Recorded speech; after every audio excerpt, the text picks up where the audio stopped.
Spudwood is a relatively new woodland. It was planted in 1999, so it's about 16 years old, 17 years old now. And it covers 31 hectares, and it was previously farmland for growing potatoes. And that's why it's got the name Spudwood. So it was planted up with a mix of trees, ash, oak, birch, some cherry, just to create a new native broadleaf woodland in the area. The trees have been growing quite a lot, and we just noticed how close they were together and how many of them has actually taken. So we started talking to the Woodland Trust then. So we just started off, put a few signs around the wood saying we're going to hold a coppicing event, and 20 people turned up. So we've set ourselves up as a community interest group, Friends of Spudwood. We have an agreement with the Woodland Trust where we can have 20 allotments a year. So Neil, who's the site manager now, he marks up the trees that we can fell, and then we've had some felling training. So everybody has felling training.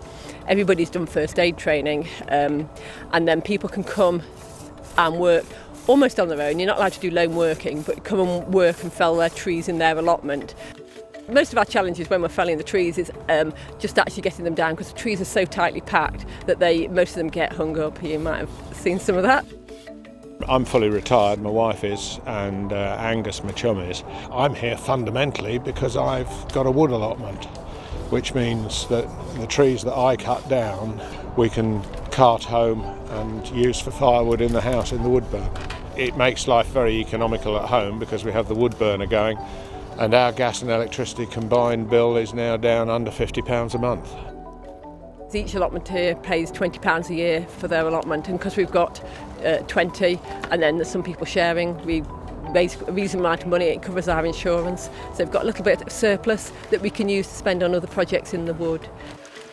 But there's always interest in a lot of our woods from local people to help out and get involved in doing stuff there. It's part of their local community, the woodlands, and they're involved in seeing it. Maybe they've helped plant it initially, and they're then involved in helping to manage it over time as well.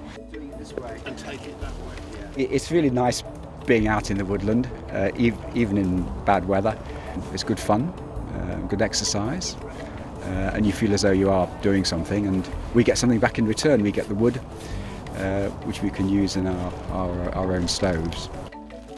I was training somebody yesterday, and they said, "Gosh, it's better than going to the gym," because it's using muscles I've not used for a long time, and it just keeps you active in a very it feels like a natural way.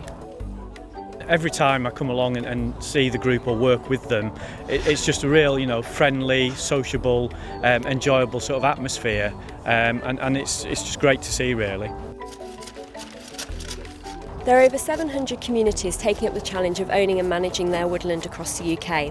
At the Woodland Trust, we think this is a fantastic idea because it helps reap the benefits that woodland has to offer, whether that's wood fuel or simply enjoying the natural environment and being outdoors. That's why we've launched, with the support of Nationwide, the Community Woodland Network.